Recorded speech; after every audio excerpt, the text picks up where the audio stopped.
की या निवडणुकीमध्ये वारंवार असं म्हटलं जातं आहे की मराठी माणसाचं अस्तित्व टिकवण्याची ही लढाई आहे.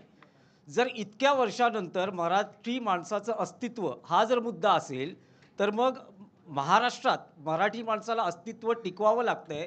तर जे राजकीय पक्ष आहेत, विशेषतः मराठी माणसाच्या न्याय हक्कासाठी आणि अस्मितेसाठी स्थापन झालेल्या पक्षांचं हे अपयश आहे असं तुम्हाला वाटत नाही का?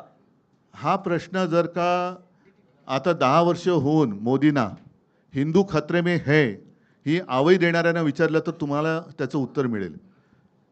कारण जगातला सगळ्यात बलवान नेता हिंदू हा देशावरती राज्य करतोय. त्यांच्या राज्यामध्ये आजही बांगलादेशी घुसतायत, रोहिंगे घुसतायत आणि आपल्या महाराष्ट्रामध्ये हिंदू खतरे में है असं म्हणून मोर्चे काढावे लागत आहेत. तर हे अपयश कोणाचं?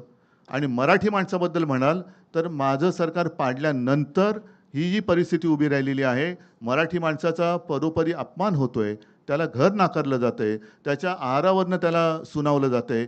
हे सगळे गेल्या 2 वर्षात सुरू झाले.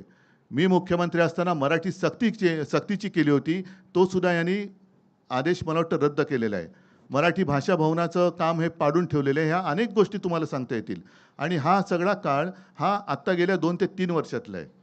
उद्धवजी काल उद्धवजी, मुख्यमंत्री म्हणा हिंदू धोक्यात आलाय हा गेल्या 10 वर्षातला परिपाक आहे. उद्धव